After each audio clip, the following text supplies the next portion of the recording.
chef de l'État a précédé hier mardi 8 octobre 2024 à l'inauguration du nouvel immeuble de l'IGF baptisé Étienne Tshisekedi wa Mulumba. Votre présence à cette cérémonie témoigne de l'intérêt particulier que vous accordez à la lutte contre la corruption, un préalable à l'amélioration de la gouvernance publique, a dit M.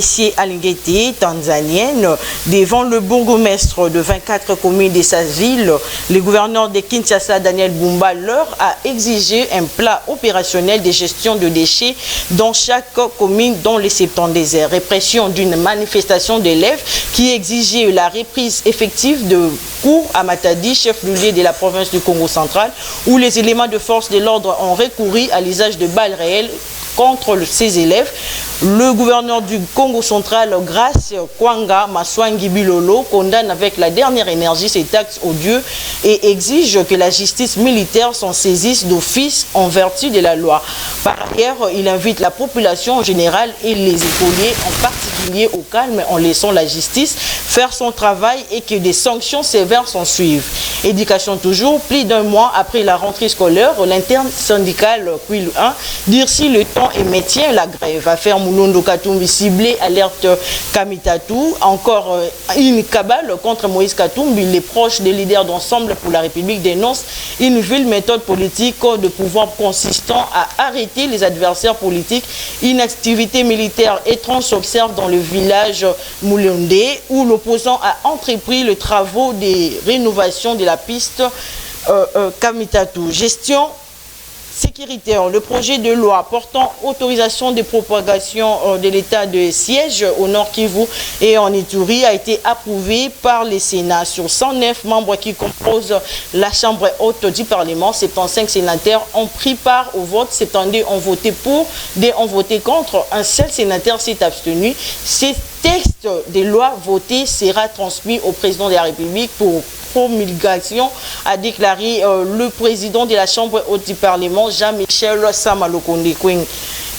Éliminatoire plutôt, Cannes Maroc 2025, arrivé à Kinshasa du dernier groupe de léopards, les fauves congolais sont désormais au grand complet. Les léopards vont affronter ce jeudi 10 octobre 2024 au stade de Martyr, les Taïfa, stars de la République tanzanienne plutôt. Chers téléspectateurs d'MKB officiels partout dans la ville-province de Kinshasa, soyez le bienvenu. La émission Nabino Grand débat topé actus, débat ya mukolo, moi lelo et si et bandi. Vous nous suivez partout dans la ville province de Kinshasa, partout dans le pays à travers l'application BlueSat. Si vous avez l'application BlueSat qu'on télécharger, vous pouvez nous suivre. Nous sommes en direct sur notre page Facebook MKB officiel. Vous connaissez déjà qu'on s'abonner massivement et puis partager les liens puisque baninga ba kotabaya kolanda émission MK Actus ya mukolo lelo et si et bandi pa ewa pito solo akambo kana différents sujets d'actualité. Pourquoi? Parce que vous, la population, vous avez besoin, le public, vous avez besoin de la fixer.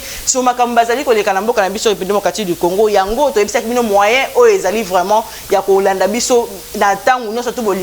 s'abonner na page Facebook, na biso bo partager lien, bo commenter, bo aimer, bo liker, wana penande boko. Si vous avez besoin de rabino malamu, merci na bandeko ba réagir dans nos réactions de partout et ça la rediffusion, il y a émission à 22h, là bas message bazali kokoma tout ça et tout pour na ko remercier, pour na ko pesa ba suggestion et tout.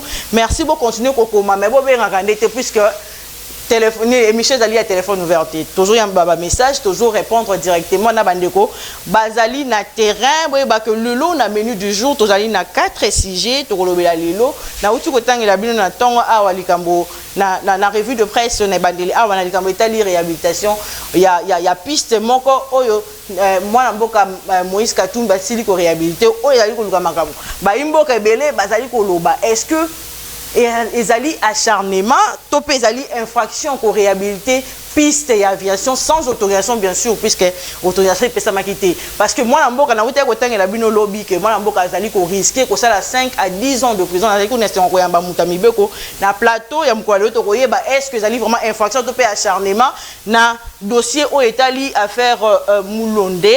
Également nous allons parler de l'agression rwandaise. Est-ce qu'il faut dialoguer, continuer sur la voie diplomatique ou bien il faut faire la guerre parce que ba imboka balobi apparemment tata mokonzeko lo balali ko yoka été tu comment récemment humiliation non le chef de l'État ou bien la RDC a été humilié par le président français Emmanuel Macron.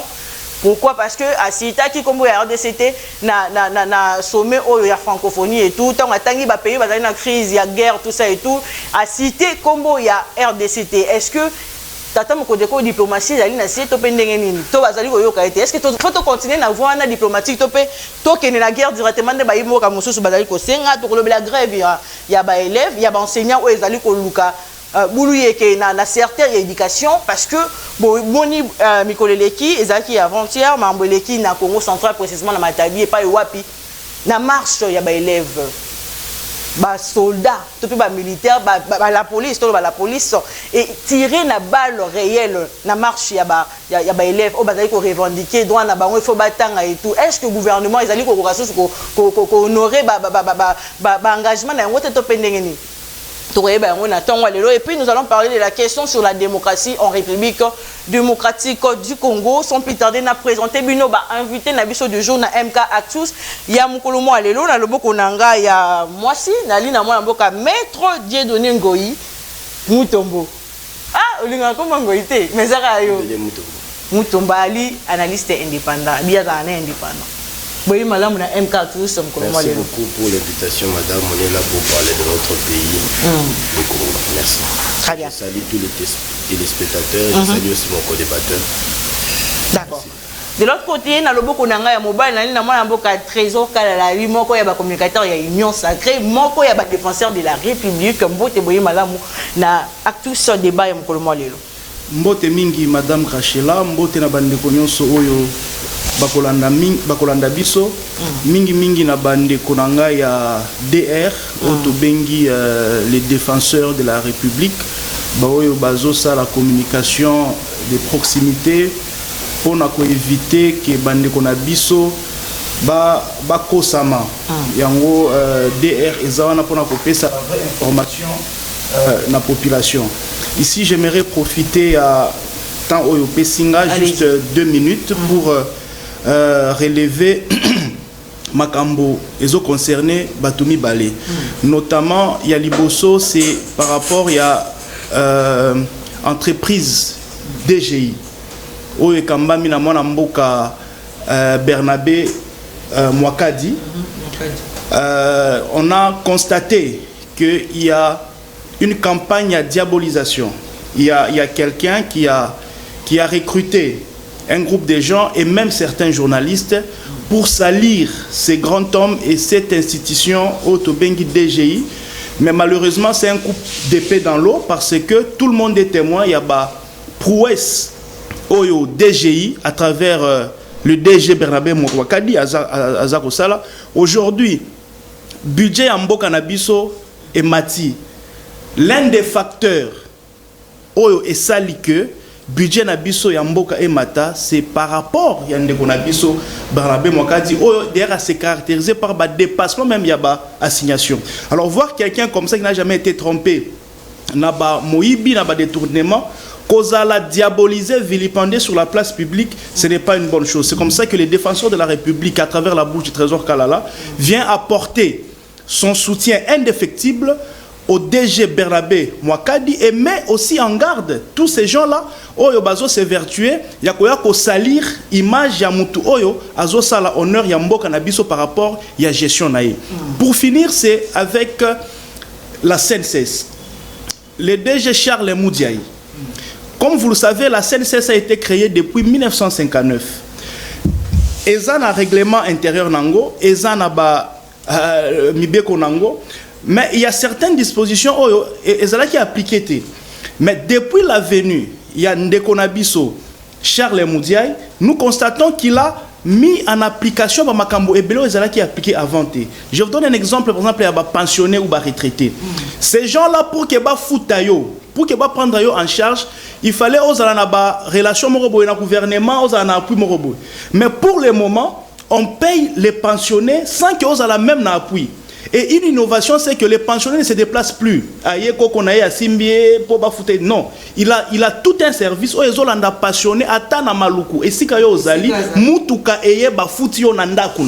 Là, ce sont des innovations qu'il a apportées. Aujourd'hui, les soins de santé dans la CNCS Ce n'est pas un débat. L'engagé, sa famille et même ses dépendants, baso bénéficier d'un besoin. Salaire, il a largement augmenté. Salaire, il y a agent, il y a CNCS et à Saliba réalisation et belé. Donc il y aura un plateau spécial au Tokofana Benda to Solola en profondeur. Makambu Oyo Etali CNCS et son DG Charles Moudiaï. Merci beaucoup Mboka Trésor Kalala. Mboka vraiment équipe Mobimba MKB officiel et pour présenter vraiment ma condoléances na bango na famille Oyo ya Mboka. Moi moko Oyo azali pe moko ya Mboka Oyo azali congolaise wasili kotika biso na mboka ya Canada précisément azaki étudiante ya l'université ya Québec précisément on est pour vendre na celui na trois rivières na riche qui a trois rivières et tout sa maman comme qui a vu de recherche c'est où dès qu'on les qui partout mandé pour le gamin on a eu depuis le 2 octobre qui porté disparu mais lobby ça on est comme les penza m'a puisque alerta qui tout le monde dans la capitale a vu de recherche tout peut beaucoup il y a moins naïe a vu de recherche à la fin qui et tout mais le oui que moi nango assez beaucoup fa ba repêcher nous autres naïe sans vue na maille na lac ça fait très mal pour mon maman ko bungisa mwana yo azali moko mwana moko donc fille unique o azaki nango asaki ba vidéo alobaki ça fait très mal yango équipe Mobimba MKB officiel vraiment te présenter ba sincère condoléances de la dame qui a perdu son unique enfant son unique fille en tout cas Nzambe asunga pe sa makasi puisque ça fait tellement mal de perdre un enfant, une fille, il y a 21 ans, il y a un âge, bon, il y a moi, qui et tout, mais juste comme ça, porter disparu, puis à l'imoué, puis mon isotonaï à Koufi, donc ça fait très mal. Voilà, tout quand on a katia, émission, mon colomo, les loto bande l'affaire, il y a Moïse Katumbi. Moïse Katumbi, réhabilitation, il y a piste privée, il y a lobby qui est acquis dans la concession privée et tout ça. Mais est-ce que Baïmbo Kabalobi, ils allaient acharnement? Est-ce qu'ils allaient lui sous, mon topi infraction, tout bandi na mettre? Et ça dit infraction kotonga, tu peux réhabiliter, ou mais là réhabiliter piste, il y a aviation. Est-ce que ça dit infraction moi 7 minutes, vous avez 7 minutes. Maman, bon, ça ne va pas me demander de vous prendre beaucoup de temps pour répondre à la question. En réalité, biso bay tolobi ki tolobi la bande kona biso, bande kona biso. Moi, j'ai une analyse indépendante, comme indépendant. Nous avons une mogo politique, une parti politique mon côté. Mais si vous attaquez l'opposition, attaquer l'opposition, c'est-à-dire ceux qui vision, n'attaquent pas pouvoir pour nous partager vision à pouvoir. Mais ceux qui n'ont communauté, ceux qui n'ont attaquer l'opposition, n'ont attaquer pouvoir pour beaucoup. En réalité, depuis l'indépendance, le problème est beaucoup, il y a un problème d'homme. Il y a un problème, il y a bateau. De toute tendance confondue, de même mboka na état ezali. Toujours na ka ya mwana mboka. Risquer 5 ans. Mwana mboka Moïse Katumbi. Maman, il faut te dire que aérodrome eza lokola frontière, eza la frontière. Aérodrome aéroport ndengeza wana eza ba frontière, ça touche la sécurité nationale immédiatement. Donc ou bien tozali na posa to komisa mboka na biso ekoma jungle, ou bien to komi tozana na besoin Congo ekoma jungle, moto na moto asala kalikambo ya moni malamu, ou bien biso nyonso totalaka oyo to s'aligner, tous a besoin que mboka na biso ekoma effectivement un état de droit où toute personne a la leader ya majorité, a la leader ya opposition, a la soumis à la loi. Biso nyonso il faut likanisi na biso ezalaka ndengwana biso ezalaka mutu azalaka likolo ya mobe côté lolenge moko ndenge bato balobaka ke bato a pouvoir balingaka bato na bango basamba te.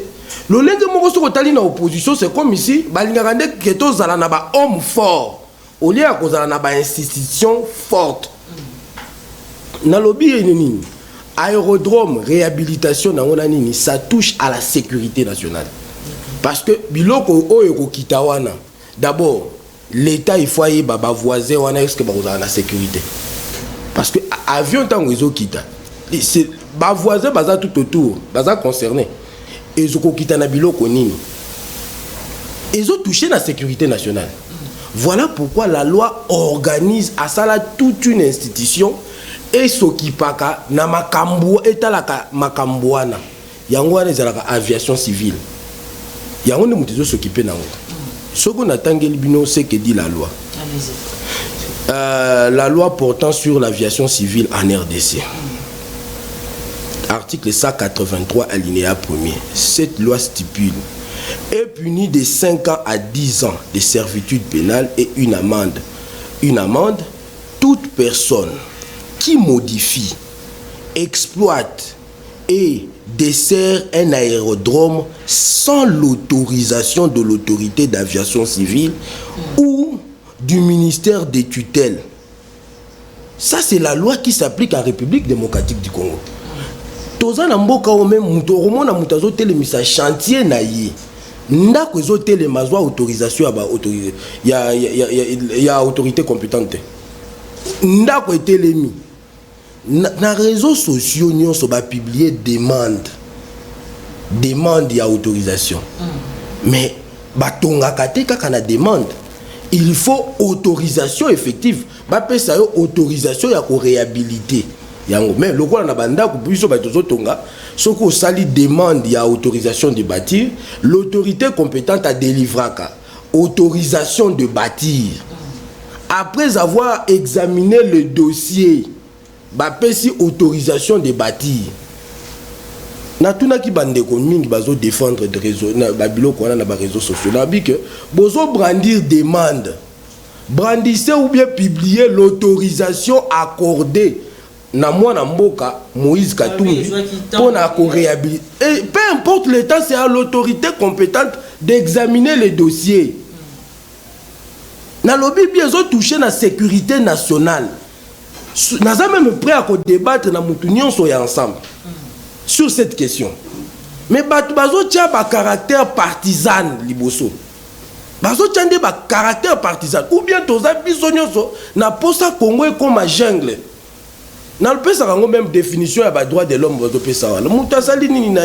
Vous liberté qu'on a Congo est comme la libertinage. Aux la limite de la télévision, na yo finga mutu. À saluer l'autre côté, aux finga ba institution en boka, qu'on mépriser ba institution en boka. Tout ça la opposition ya mayele. Tout ça proposer alternance, qu'on critiquer vision. Yo ils allaient en place, régime ils en place, toujours ça là que toujours la vision que mboka na biso éthique à la cause la mboka ya boulou yeke. Mais alors réhabilitation les alliés gardé ya piste voilà ya sont également dans l'hôpital. Mais l'hôpital il faut pas qu'on confonde réhabiliter un hôpital, na réhabilitation ya hôpital, na réhabilitation ya aérodrome et ça régime la même loi té. Réhabilitation ya hôpital ya ndako ezali ko sala yango et wa dezo senga nandimi même pas que zo senga une autorisation parce que autorisation ba pesa ka pona bandako ezali autorisation de bâtir mais en ce qui concerne aérodrome bateau bazo soutenir dossier wana il faut pas mettre à la place publique tous les documents requis pour mutwa sala musala wana. Parce que j'ai dit et je répète, je suis prêt à débattre avec tout celui qui défend le dossier. Et que dossier wana, il y a réhabilitation et aérodrome, ils ont touché la sécurité nationale. Donc, ce qui, il ne suffit pas seulement à ça la demande, vous allez qui n'a pas besoin de réhabiliter aérodrome, c'est une bonne idée. Ils ont initiative à Malamou. Initiative à Malamou. Il y a des règles à suivre. Prouvez à l'État congolais que vous avez suivi toutes ces règles. En dehors, il y a demande, l'État vous a délivré un document appelé autorisation. Et puis, si vous ndingisa ya kosala effectivement musala wana. Maman, na chité par là. Toza na mboka o 1 le pays est agressé. 2 na mboka oyo tozala mboka mwana mboka kotelema mapenza bo mwana mboka akokotelema simi minduki pona ko boma bande kona ye ozomona degré mboka ezokende mutu akondenga na zali boye na simbi munduki na ke ko boma ko peu importe raison mutu akozala nango importe raison mutakozana okomona ngona mboka mususu te na même dans des pays de vieille démocratie okomona ngote. Et puis na babitumbo zo le kalwa na est wana eza na bato oyo bazali ba traître en interne. Donc il faut l'état et loko ndengwana atelemelaka yango biso tant tozo défendre loko toyaka te kaka lokwa ba partisan te tozo défendre le pays qui va mal. Donc moi on risquer prison. Non mais problème nanga ezali moi na mboka ko risquer prison tote ko kota prison tote wana ezali likamususu parce que l'état a koki ko kebisa et puis l'état tiki. L'état pour la paix sociale a koki ko kebisa pe atiki pour na koluka kimia na mboka mais lingi ko lobate que to luka ke mboka ko maloko la jungle te ngai na ko défendre dossier soki na moni tous les documents bazo senga te pona ko sala musala wana na ko défendre. Très bien, merci beaucoup maître Mutombo. Moi mboka trésor kana ba mboka balobi ezaka rapona ndeko Moïse Kadjumbi ya limite mambo ya révision constitutionnelle yangone ba mboka to ba pouvoir en face bazo luka ba écarter pour ba réviser constitution to pendenge ni mboka. Balobi en tout cas moi mboka so sunga peuple balobi a réhabiliter hôpital a réhabiliter puisque wana ekomi infraction to pe ya lika acharnement pour écarter na cause à kota prison. Matondo mingi ndeko glachela kosangisa makambu oyo bazo reprocher na justice na makambu oyo ya politique on dirait bazo mélanger deux choses de nature différentes. Eza lokola ne balobaka na lopoto mélanger les torsions et les serviettes, comparer un coq à un palmier. Donc eza makambu totalement ekeseni makambu ya piste na makambu révision constitutionnelle na monité et sigani ezo tutana. Donc arrêtons de tout politiser na mboka na biso, restons objectifs. Ici nous sommes dans un état de droit. C'est quoi l'état de droit? L'état de droit est à mboka oyo ezo respecter mibeko ya mboka. C'est ça l'état de droit. Alors nous voyons un monsieur qui se réveille un matin. Alobi ngai il faut na réhabiliter piste. Il y a atterrissage, il y a aéroport oyo ou c'est pas aérodrome. OK, a bengi architecte, basali de vie, abandi kotonga nae.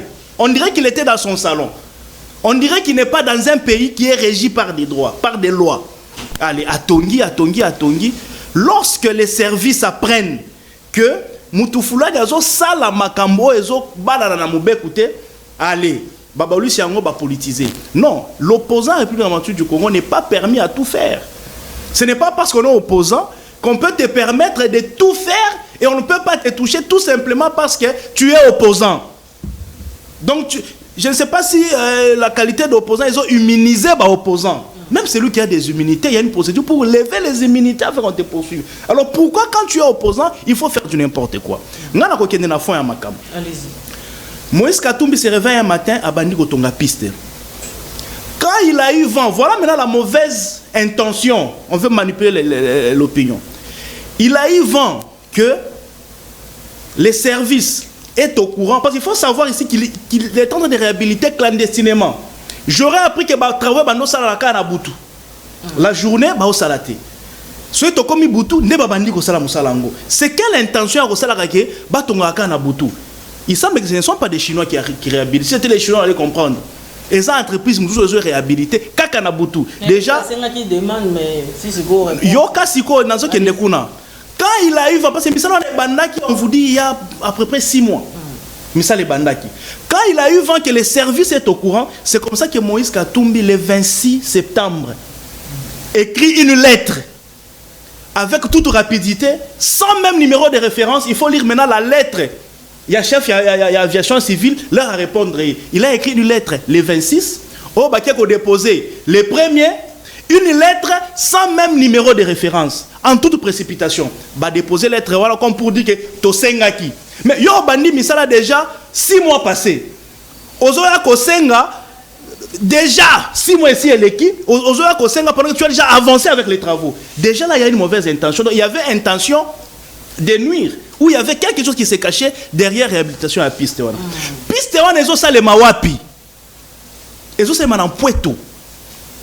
Est-ce que vous connaissez Puerto? Pointo, c'est le fief de Gédéon Kyungumutanda. Pointo, c'est le fief, il y a Makabé, le parrain de Gédéon. C'est le fief, il y a Malaïka. Je connais le coin. C'est en pleine brousse. Kunande Azotonga, aéroport. Pour Esalisana, Nippon, Nini, dans quel but? Yo individu, aucun de créer piste d'atterrissage ou réhabiliter piste d'atterrissage dans une zone déjà ciblée, détectée dangereuse. Parce qu'il y a fief, il y a Gédéon, fief, il y a Makabé, fief, il y a Malaïka, et tu construis une piste d'atterrissage nuitamment. Ozo bombanini na sima ya construction ya piste wana. Quand le ministère public s'est saisi de l'affaire, ozo comprendre, balingi ba amorcer ba poursuite, oh éclairer biso, c'est dans quelle intention? Malamoko otindi ba communicateur pour dire non, il y a une mauvaise intention parce que la constitution. Ah, ma la constitution té. Ah, ma kamouya ozo tonga piste na kati ya zamba sans autorisation. Je vais réitérer la loi, malgré que la loi sur l'aviation civile à son article 183, au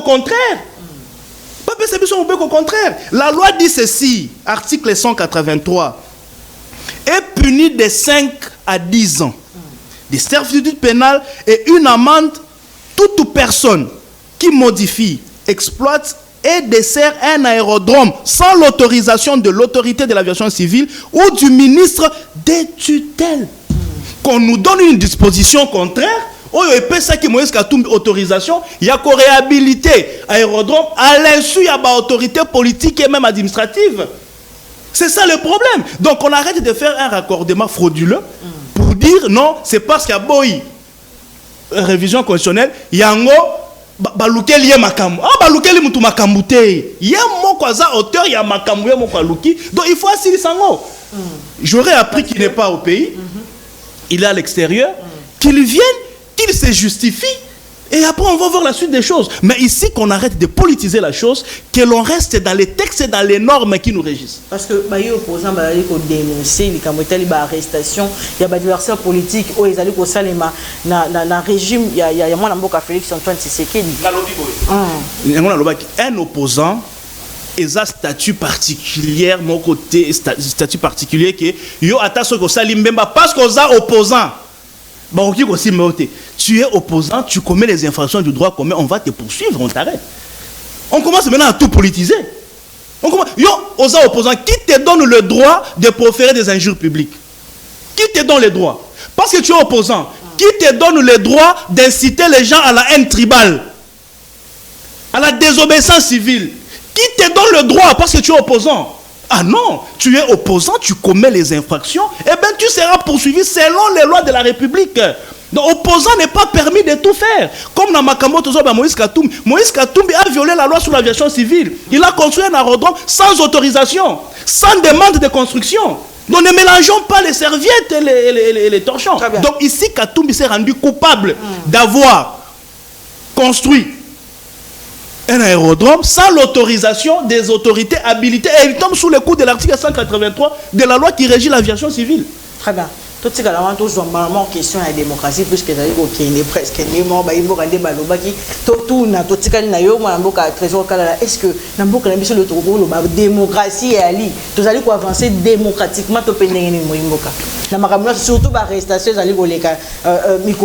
surtout récemment avant-hier moi la conférence journaliste Patrick Local il faut voir la manière dont bakangi ba filmer torture et tout ça. Est-ce que la démocratie n'a pas chez Zali?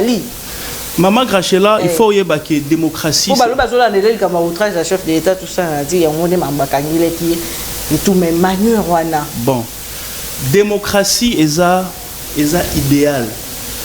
Démocratie c'est un parcours, c'est une vision. Et j'aimerais te dire ici, aucun pays au monde n'a atteint les 100% de la démocratie. Non. Et d'ailleurs, si vous allez plus loin, en fait, selon moi, je me dis, nous comprenons, nous Africains, surtout les Congolais, nous comprenons très mal la démocratie. C'est quoi la démocratie? D'abord, c'est une notion, une pratique importée. L'Africain a importé la démocratie d'ailleurs. Parce que ceux-là qui se sont développés aujourd'hui et qui nous imposent aujourd'hui la démocratie, hier, qu'est-ce qu'ils étaient? Est-ce qu'ils se sont développés par la démocratie? Regardez les États-Unis. Aujourd'hui, ils prennent la démocratie. Mais les États-Unis s'est développé comment? L'histoire des Noirs, des Afro, il faut qu'on rappelle ça. Nous allons, même l'Europe, il ne faut pas de démocratie. La colonisation et tout ce qui s'est passé à l'époque, jusqu'à ce qu'aujourd'hui l'Europe est ce qu'il est. Est-ce que c'était par rapport à la démocratie? C'est une culture que nous avons importée. L'Africain, il n'est pas souple à vivre dans la démocratie parce qu'ils ont apporté un dérapage et belé. La démocratie, ils ont inclus la liberté d'expression, selon l'article 23 de la Constitution. Mais la liberté d'expression te donne le droit de dire quoi? Quand tu es poursuivi pour ce que tu as dit qui va à l'encontre de la loi, on vous parle de... Non, il n'y a pas de démocratie, il n'y a pas le respect de la liberté d'expression. Mais qu'est-ce que tu dis? La démocratie te donne quel droit? C'est ça le problème. Je crois que la démocratie a des limites. Donc, je me limite là où commence les libertés de l'autre. Donc, je ne peux pas empiéter parce qu'au nom de la démocratie, et je suis opposant. Donc, pour répondre à ta question, est-ce que démocratie n'a pas exact? Comme j'étais en train de le dire, c'est un verre à moitié plein. Un verre à moitié vide. La démocratie, c'est un parcours, la démocratie est idéal. Mais seulement ici au Congo, les gens confondent la démocratie à libertinage. Même pas liberté, mais libertinage. Vous avez évoqué le cas, il y a confrère Nabino. Patrick, c'est un ami, on a de très bonnes relations. Mais moi, je l'entends parler. Je le lis. Est-ce qu'il faut qu'on mette ça dans les sacs de la démocratie? De la liberté d'expression. Ozo comprendre. Natanga kae, nalanda kae, azamo ninga nanga to sololaka. Mais soki bolandi makamba ba émission à salaka. Soki olandi makomi oyakomaka surtout na Twitter. Donc ozo mona mutazo traité président de la République même pas comme son ami. Donc on dirait mutumoko boyazanga tina. On tutoie le président de la République. C'est avec un langage très léger, malgré que on peut tolérer, mais tu sens que tu ne tolères pas. Mais je ne suis pas informé que Bazo poursuivrait pour outrage au chef de l'État. On en a habité. J'aurais appris qu'il y aurait un confrère Nabino Moko Moutou à traduire en justice pour imputation dommageable. Moi, j'aurais appris ça. Ouais, mais donc, il ne peut rien. Moi, j'aurais appris que c'est votre confrère qui avait porté plainte pour une imputation dommageable ou apporté qui sur cet individu-là. Alors, ici aussi, il y a une manière que moi je dois condamner. La façon d'appréhender Moutou. Non. Ce qui boye kokangangai et qui n'a s'est présenté. Mais est-ce qu'il faut me ligoter? Il faut filmer ngai? Il faut traumatiser ngai? Là, je ne suis pas d'accord avec. Mais l'interpellation à Ndekonabi, soit nous devons être patients pour comprendre pourquoi il a été appréhendé. Et de l'autre côté, j'aurais appris qu'il y a déjà 2 invitations. Il a refusé d'obtempérer. Il y a déjà 2 invitations à Boa qui s'est présenté. C'est comme ça que les agents sont allés les prendre de la force. Et il y aurait eu résistance. Et de sa femme et de lui. C'est comme ça qu'il a été pris dans ces conditions-là. Donc il y a beaucoup de choses. Il faut bien voir la chose avant de l'analyser. Au lieu seulement qu'on condamne. Mais dans le état de droit, filmer tout ça. En tout cas, mais cette pratique-là, moi, nazo condamné. Il y a des agents qui sont souvent sur le terrain. Mingi, tu verras que ce sont des non-instruits. Je m'excuse. Mais mingi. Donc, même si tu es gentil, je ne sais pas, il gagne quoi dans ça. Donc, j'ai dit, Patrick Local avait déjà 2 invitations. À Boya pour répondre, et là, c'était un mandat d'amener. Et il a affiché la résistance, et lui et sa femme. Et c'est comme ça qu'on l'a pris dans ces conditions-là. Mais les filmer, les brutaliser aussi longtemps que vous l'avez déjà maîtrisé, là, je condamne. Et les faits pour lesquels il est reproché, je ne connais pas, mais il semblerait que c'est votre confrère qui l'aurait traduit en justice. Très bien. Donc, c'est un peu ça les petits tabous. Le confrère, pour tout le monde, question est-ce qu'on va démentir, en tout cas, il y a Penza, Azana Maramboa, Tenakati. Moimboka, démocratie na République démocratique du Congo. Est-ce que le Tokoko bateau zali pour avancer to pendenge ni moyemboka?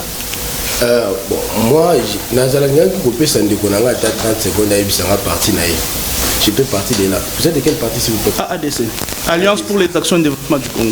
Les lots moni maïzo ça les malelo c'est comme difficile. Pourquoi? Le régime a toléré en côté. Pourquoi? Parce que le régime actuel à la tête UDPS ne balaki sa battu à cause de l'opposition. 37 ans. 37 ans. Ne balaki si battu lolenge ya ba mesani si congolais ba politique ya lelo lolenge ya cause de l'opposition. Opposition ya mafinga. Et comme il se passe pour na digérer hein, tant comme ko zongela yo moko biloko pesa battu. Et comme très difficile pour nous digérer. Comment Mobutu a été traité dans ce pays? On peut insulter les chefs de l'État. Comment Mobutu a été traité? Mobutu a été traité opposition à Kala.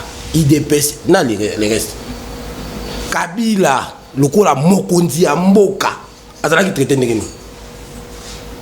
Insulté, traité de tous les noms. Namboko ete lelo siko régime yemo bazo donc bazongisela ndenge balobaka bazongisela biloko yo sala bato ça devient très difficile.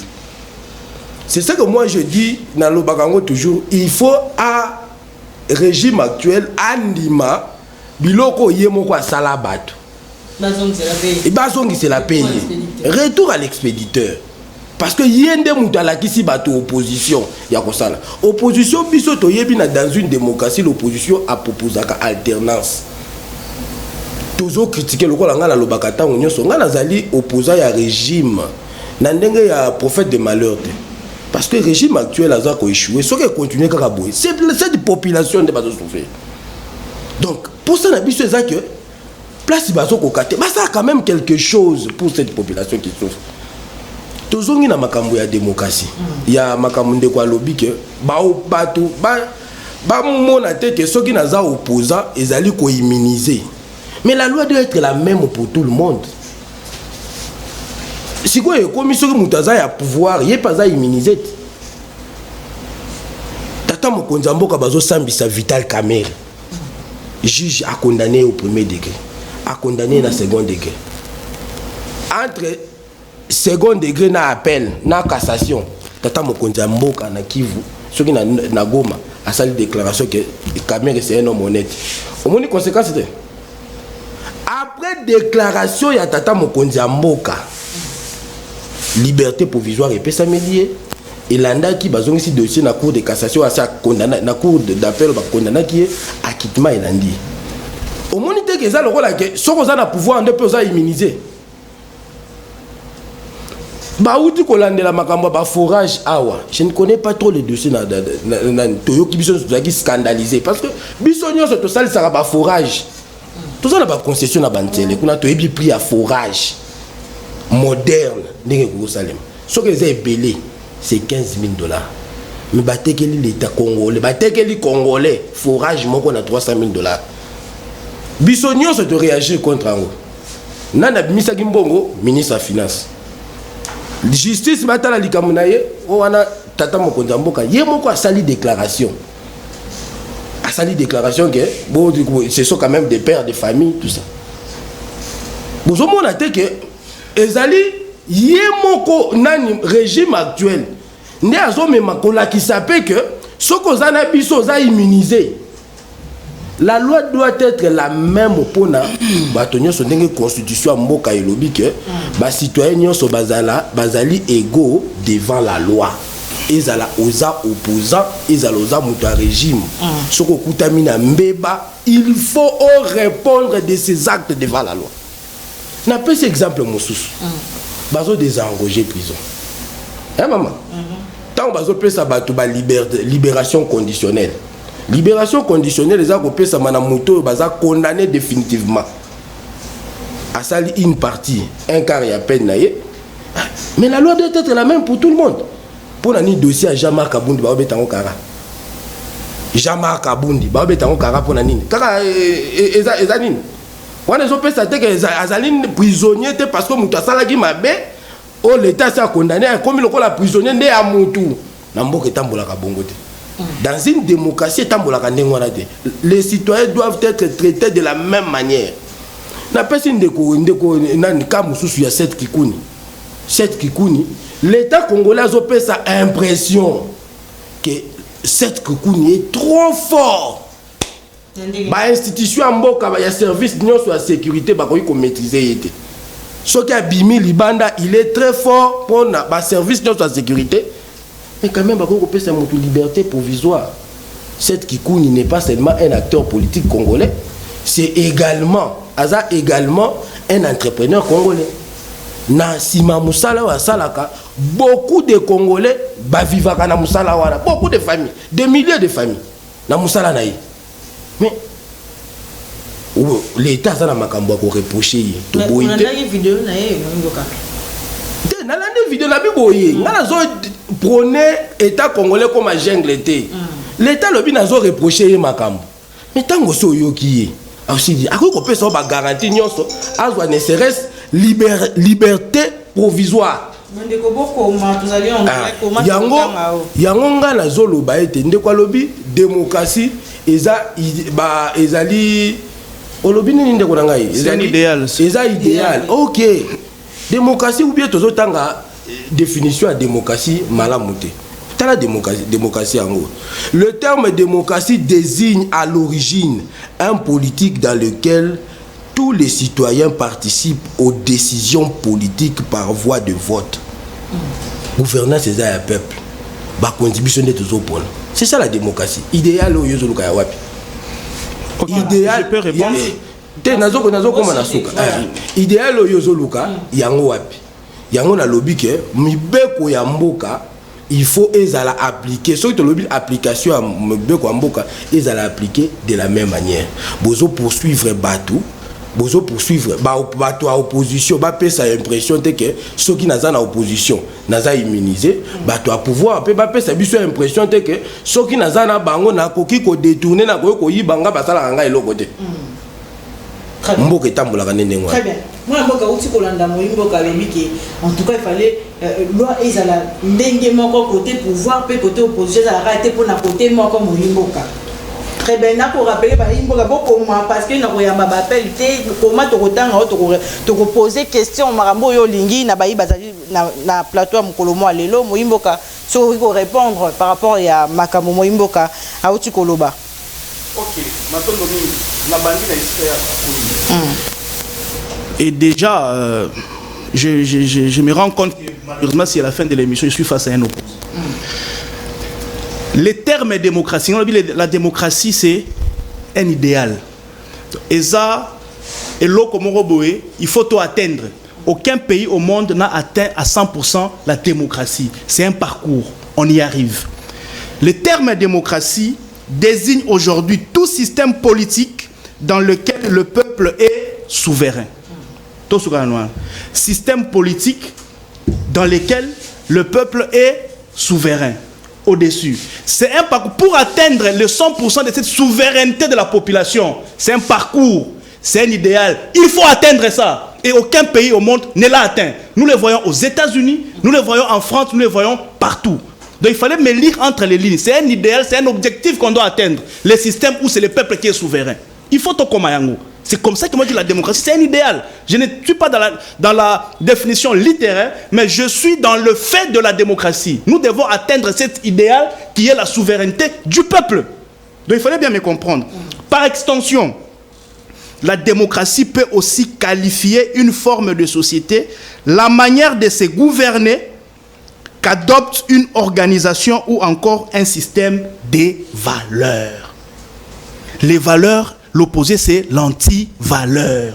Nous devons avoir un idéal, un objectif d'atteindre les valeurs à 100% à son comble. Et personne ne l'a atteint. Aucun État, comme ça j'ai dit, la démocratie, c'est un idéal. Donc tu ne m'as pas contredit.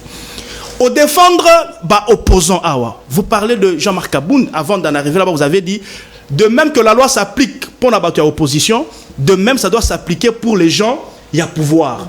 Mon cher ami, nous sommes tous dans ces pays, vous allez vous rendre compte que Oyebando ça les maté avant par rapport à proche, il y a un chef d'État avec le président Félix Tshisekedi, ça se fait. Même si on n'atteint pas les objectifs, mais au moins aujourd'hui, le petit pas qui a été franchi, que Mouto Bakoka qui ko simbaté avant, aujourd'hui Bako Simbaé. Aujourd'hui, Vital Kamerhe est dehors. S'il vous plaît, voilà. Vital Kamerhe est dehors. 2 ans en prison. Directeur de cabinet du chef de l'État. Qui est le chef de l'État depuis Kassavubu, Mobutu, en passant par Mouzé Kabila, Joseph Kabila, qui vous avez vu, son directeur de cabinet n'a fait recevoir une seule invitation, pas arrestation, mais invitation. Avec ce que nous avons vu, un directeur de cabinet interpellé, jugé, condamné, emprisonné 2 ans. Il est sorti. L'opinion, il y a clameur publique. Mais ce petit pas-là qui a fait que Simbi quand même, le directeur de cabinet, non, nous sommes en train d'avancer. Comme ça, je dis, c'est un idéal, nous sommes en train d'avancer. François Béa, proche du président de la République, interpellé pendant autant de jours. Bifor Bisselele, l'homme fort du pouvoir, le pilier du régime, inquiété, interpellé, arrêté. Jean-Marc Kabound, je reviens maintenant à Jean-Marc Kabound. Jean-Marc Kabound, il n'y a pas plus proche de Tshisekedi que Jean-Marc Kabound. Kabound vient de chez nous. Il a eu à faire des déclarations mensongères qu'il n'a pas pu prouver. Il a été interpellé, jugé et condamné. Donc vous comprenez que la loi s'applique et pour les opposants et pour les gens du régime. Malheureusement, quand ça s'applique sur les gens du régime, c'est bien. On a arrêté de dire du choix. Mais pourquoi vous n'en faites pas des bruits? Vous n'en faites pas des bruits. Donc, ici, moi, je crois que nous avons avancé. Malgré que nous n'avons pas atteint l'idéal, nous sommes en train d'avancer. Les proches du chef de l'État sont interpellés, arrêtés, jugés, condamnés. De même que les opposants qui vont à l'encontre de la loi. Moi, ça va m'étonner ici que l'on vienne défendre quelqu'un comme cette Kikouni, disant non, il doit être en liberté tout simplement, c'est un commerçant, c'est un père de famille. Quelqu'un qui a commis, en fait, je ne peux pas conclure, je ne suis pas juge, mais selon que moi je vois, Ezala qui va incitation à la haine tribale, incitation à un peuple à se révolter, et monsieur, avant son arrestation, peut-être y habiter. Sa résidence est douteuse, vous connaissez les conditions pour lesquelles il faut bâtir Kamoutou en détention. Très bien. Résidence douteuse, fuite à craindre. Mais c'est ce qui répond à la critère en détention. Moi,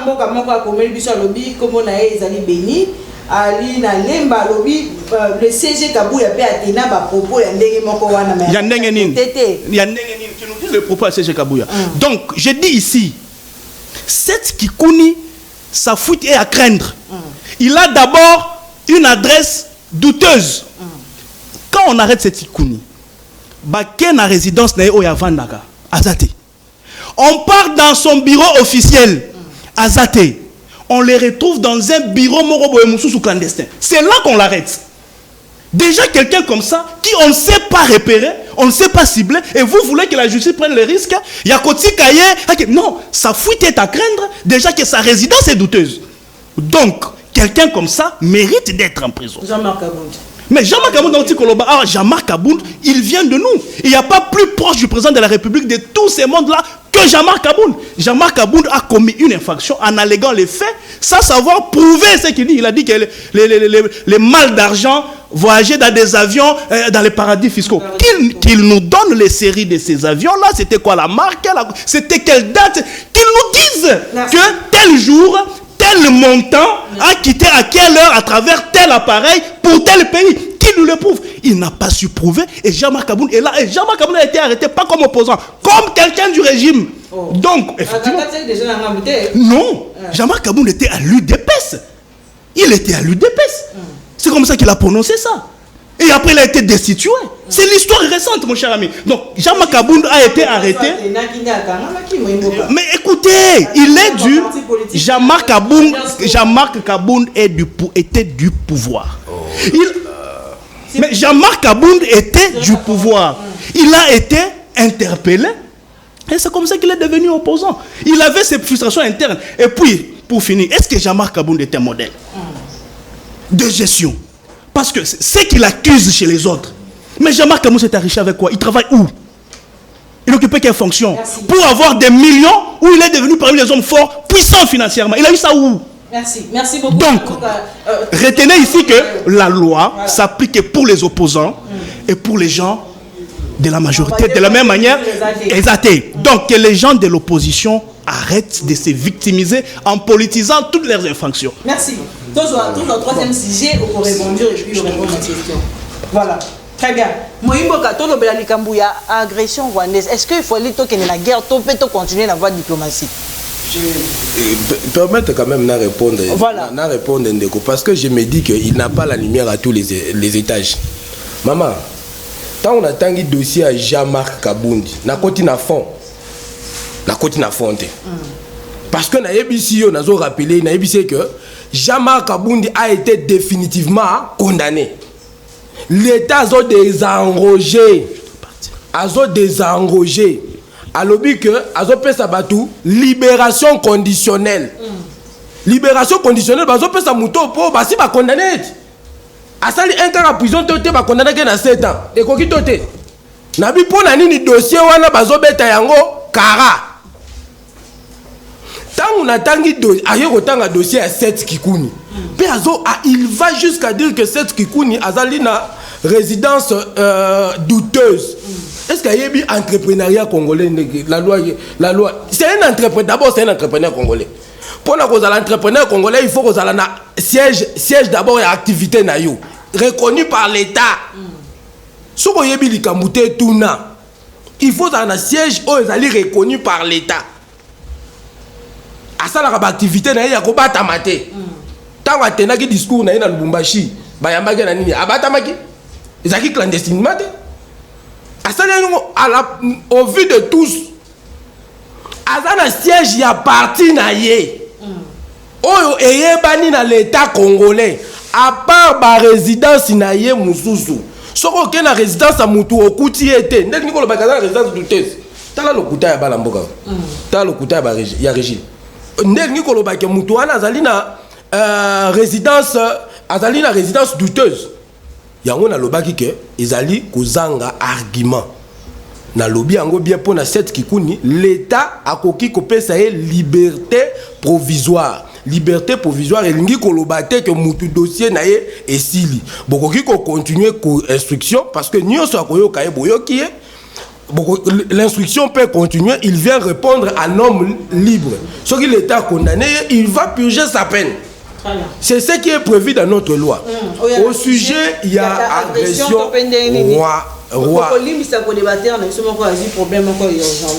Donc il fallait atikabiso na kati ya émission sur ezala kité moyimbo kasoko ko répondre na likamotali agression na voie diplomatique topé et sengeli to directement na guerre ko la nsama makamé uti ko leka na par sommet même sommet ya francophonie. Oui. Agression rwandaise ezali problème ya sika po na ba autorité na biso te. Ba autorité na biso bon malheureusement contradicteur je suis obligé à couper sa vie dans la personnelle. Ezali problème oyo e bandi lelo te. Problème wana e bandi d'abord na ba entrée massive ya ba Rwandais ba Hutu ba kotaki na 94. Ba koti na 94 po ba nani Rwanda considérant que Batouana basali mouvement bazo benga ba FDLR et que bazo constituer un danger pour son régime pour na ko démanteler bango asalaka groupe à Liboso. Je le dis, je suis à la télévision. L'AFDEL. L'AFDEL c'était un mouvement rwandais dirigé par James Kabarebe. Ndeba kenaka kozwa mwana mboka mokonza mboka na biso ya kala, je ne vais pas citer son nom. Azali wana na tête. Mais les opérations sur terrain ont été menées par le Rwandais. Avec son alibi, le Rwanda avec son alibi éternel lelo, Izali traqué par FDLR. Ba FDLR wana ba koti na 94. Est-ce que le gouvernement na biso a kota na le Rwanda tant que nous signer ba accord. Ba lingi ba signer li sous ba accord de plus. Démantèlement ya ba FDLR. Est-ce que ba FDLR wana tout ça en 2024 30 ans après constitue toujours une menace pour la Rwanda. Ba komi na ba âge nini. Pour mutu soki akotaki na 30 ans lelo aza na 60 ans. Soki akotaki na 40 ans lelo aza na 70 ans. Est-ce que Batouana va constituer toujours un problème pour le Rwanda? Est-ce que bazalaka nanu est-ce que gouvernement akoki kotika nanu problème baaccord wana te koya kotala nanu ba FDLR yango bazalaka wapi gouvernement apesa biso nanu peuple na ye rapport ya bato wana toyeba soki bazalaka na mboka na biso 30 ans après baza wapi sinon te Kabila signaka baaccord na Kabila na Rwanda bakutanaka na 2008 ye na Paul Kagame na Goma ezalaka pona ba FDLR 98 2008 plutôt 2012 baaccord signé babitumba ezongami lelo M23 est-ce que bokoki kotala nanu te problème wana ba FDLR wana bazalaka wapi et puis des deux maman il faut koyeba na mboka chaque service ezala musala nango armée musala nango ezali ko défendre le pays musala ya armée yango wana armée avant tango eza ko avancer ba succès ya armée ndezo sala ke politique tango il faut sala ke tango politique azo ke noko solo là azo sala na situation de force na ko pese exemple maman na makambo zo sala na Proche-Orient lelo Israël tango azo négocier bazo mema na table de négociation ozo mona te kazo ke na position de force ba Hamas tango ba meki bango ne babandaki Israël abundisa mutu te bango de babandaki tango babandi réplique na ye oki makambo esalemi siko tango mutu wana ekolo wana bozo mema ngo na table de négociation bazo ke na table de négociation na situation de force. C'est vous qui imposez votre loi. Mais lorsque bazo imposez na mboka cesser les feux et puis comme mboka na table de négociation tozo kende na situation de faiblesse parce que ba localité ezali conquise eza ba localité ya Rwanda te population azo kufa ezali population rwandaise te population aza ko se déplacer eza population rwandaise te biso nanu il faut tobunda wana ezo senga ba accord te wana ezali en dehors de tous les accords na lobby yango naza clair ko récupérer ba territoire conquise occupé par le M23 l'AFC ezo senga na armée ba accord na Rwanda te wana ezali nanu musala ya armée. Très bien. Merci beaucoup. Malgré ma message, il y a une dépression à Kindaki. Maman, pour tout, on va distribuer les armes pour protéger notre pouvoir. Est-ce une infraction ou pas? Est-ce que c'est un parti politique de distribuer les armes pour Mouchouaïli Karamu n'a pas pouvoir et Bisso Balouba Bakanga et Wati Bourgmestre et Karamu. Moi, il y a un message à Moïbo, comme tout ça, Bisso. À partir il y a Bibois, il y a l'obéli comme Italie, Bakuluna, la Bible en tout cas, Kuluna, Kolobaku, tout est donc, Bazo Kokate, la Manda, autant pour 18h, il y a des problèmes, des préoccupations, ma casse, il y a un Bibois, à la Libé, là, la Mungon, la micro, il y a MKBs officiel, Moïmboka. Tout le bela rapidement parce que comme une souka il y a émission dernier sujet par rapport il y a membre ezali ko leka na grève ya enseignant et tout na secteur de l'éducation est-ce que le lutte ko loba gouvernement ezali ko respecter ba accord tout pe ezali ko kokate to pe ndenge ni lelo ba na biso ba kene ko revendiquer ba tamboli ba sali marche mais policier a tiré na balle réelle s'il vous plaît na marche ya ba élève. Ils ont une manifestation dans le bâtiment, ils ont une marche à manifestation. Est-ce que Bana wana bazalaki ko constituer une menace pour épousser policiers à tirer à balles réelles nanini ça ils ont biloko tokoki ko aménager en côté maman ils ont biloko ya ko condamner na énergie la biso nyonso ko condamner yango parce que tokoki kozala na mboka te bakoma ko tirer na manifestation ya bana bazo tambola bana bazo marcher pour na ko tirer avant ba biloko musu les akoloba ezali omoni ba décision ya gratuité enseignement eza décision moi je suis en train de louer na ba omona na pays moko sérieux ya ngote muteluki makambo maman eza omona te na pays moko te sérieux école primaire tout ba futaka mbongo te éducation de base ezali garantie na mutu nyonso même un américain ondenge oza boye okende États-Unis oboti mwana na yo aye na Congo awa soki akomi na age ya kotanga dès ko déclaraki na ambassade a commis un âge à Kotanga. Oh, bis à ta soeur qui est côté de la porte. Aux oreilles, vous avez une classe. C'est-à-dire, il faut la décision bien mûrie, bien réfléchie. Et puis, ça a l'impression que c'est une décision prise à la va-vite. Les lots, par conséquence, ce sont nos enfants qui sont en train de payer les prix. On a dit que c'était une mauvaise décision pour appliquer gratuité. Mais quand vous appliquez la gratuité, pensez, et puis, ils ont repensé l'État. Il faut affouter. Enseignants, tous les moyens de la population. Ce sont ces enseignants-là. Ne bazui, ba pesi biso mayele pe makoki, ya côté le malelo to zolo bela pona bande ko na biso. Il faut bazala bien rémunéré pour ça la marque, batangisa bana dans de bonnes conditions. Mais ceux qui bazo futa mama ba signa ba accord nyonso ba signa, l'état atala ba comment respecter ba accord wana o ba signa na ba ya ba syndicat.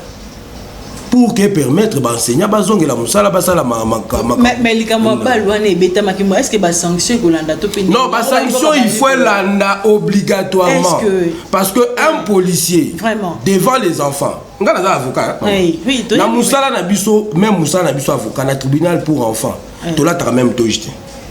C'est interdit à kolata toge devant les enfants tant bazo sambisa mwana. À combien plus forte raison, même présentation il y a armes à feu. Soda qui d'abord aussi mangoté liboso bana. Soda qui aussi mbaté policier, aussi mba armes liboso bana. Il faut dans la musique. Koluka d'autres méthodes il y a pour protéger na biso. Société na biso. Merci. Mundeko musuza komelinga tebite soki vraiment ezalaki manière malamu to pezalaki vraiment likama des engorgements ba prison on est-ce qu'ils zaki vraiment idéal moyimbo parce que moyimbo ka otu ko komela biso likama kuluna o ce qu'on a commis dans téléphone atangelo déjà na bibwa open na c'est la lobby na quartier Kimbuta vraiment insécurité comme les sous makasi to zalaki na makambo ya ba kuluna mais awa et comme les sous ba bandit to yebite soki libération ya ba prisonnier au ministre de la justice a libéré to ezanini tozo senga commandant ya ville de Kinshasa a renforcé effectif il y a la police côté ya ba côté na bango wana mambuka kuluna donc eleki maman likambu ya kuluna ezotala nano likambu ya ko désengager prison te désengager ya lobi peut-être bango ba uti kuna to pende likambu ya kuluna ezolakisa ete il y a défaillance ya l'état ya autorité de l'état zo sala musala na ete maman to ko zala te yango na zali ko yebisa yo awa okoki ko imaginer que mutu nga ndenge na zaboye mwana mboka ndenge na zali na lamuki na tongo na zui mandoki na ke kobundisa ekolo eza défaillance ya l'état eza lolenge moko na kati awa mutu azui machete azokende kosala kuluna c'est-à-dire l'état doit assurer la sécurité à ses citoyens ce qui a assuré en côté l'état a défaillant. Non, topé ça tata cardinal a mort raison. L'état a défaillant. Na kopé ça makambo. Le loto qui ma ministre affaires sociales. A te okunda bibembe na Nord Kivu. Na Nord Kivu. Est-ce que tant bateau ezo kolongwa ba service à sécurité nyonso bazala kawana musala na bango za nini? Musala na bango ezanini? Vraiment. Beaucoup ko ta la sécurité ya bateau tant bazo kotate. Parce que bateau wana ndenge za koya. Soki batu nyonso bazalaki na ba gilet de sauvetage et là ta malamu peut-être que so mutuka moko ndeni ya kufa mais bango nyonso ata mutu moko ta la gilet de sauvetage mais tango ezolongwa service à sécurité nyonso baza wana musala na bango ezaka nini ko rançonner population ezo sale mana maintenant tozwe parce que l'état a défaillant ndozo mona kuluna mon compte en banque a joué pendant 6 ans, ça fait 6 ans dans le pouvoir. Akutaki yango. Alobi justice est malade, sécurité pesa malade. Mais tata mo konja justice c'est kabati sa sécurité est malade. Mais tozongi na ko désengager prison. Yango nazolo loba soko moni makambu ya gouvernement na biso azo se comporter lolenge na bango ya kosala musala. Et c'est comme si ezozala kaka gouvernement moko ya ko gérer ba crise. C'est-à-dire il n'y a pas projet à long terme installment qui est tikala bongo ezate.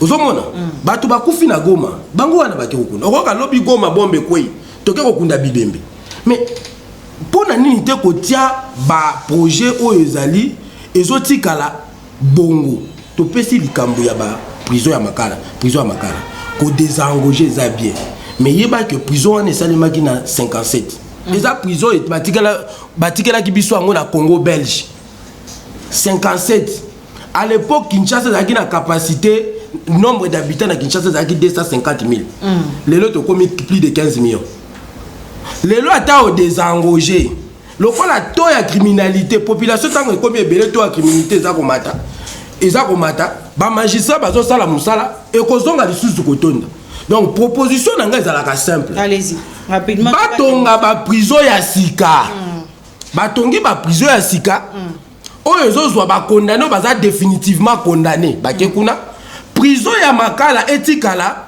prison maison d'arrêt ya Kinshasa mobimba tant bazo sambisa mutu et puis batongi na chaque circonscription ba maison d'arrêt na Lukunga na Funa ezala na ba maison d'arrêt na bango nango ya munene bazo sala make tant ba détenu ya parquet soki nini yango ya Kinshasa na hotel ko tanga tongo ba kimi basili ko zo fuite mwana mboka ba kimi mais tant ba okima tendenge ni parce que tant ministre la justice alobi ke batinda batute asali nini pona ba maison d'arrêt ba cachot ya parquet asali nini pona ba cachot ya la police parce que la OPJ tanga zo sambisa azana droit ko garder mutu pendant 48 heures maman beta tour na ba commissariat na biso mona état ya ba cachot wana beta tour na ba parquet na biso ke no tala ba cachot na bango d'abord zalaka ya kotonda tant mwana mboka Constant Mutamba alobi botinda na prison makala te c'est-à-dire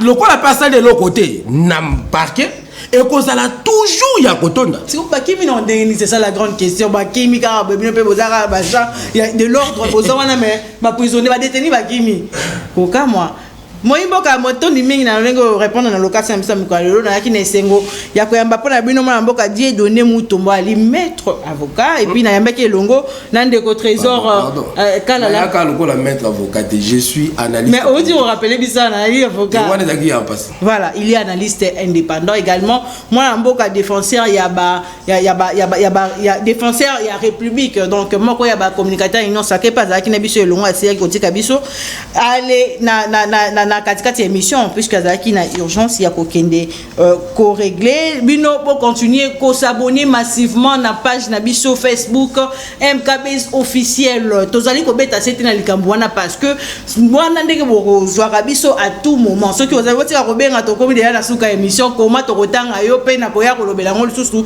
na émission ezali ko ya mukolo ya lobby déjà ezali ndeko mwana mboka Roger Rosala wana pona ko présenter MK Actus ya mukolo ya lobby continuer ko s'abonner partager lien po baninga bakotaka ba réagir pe ba yoka kama mbezali na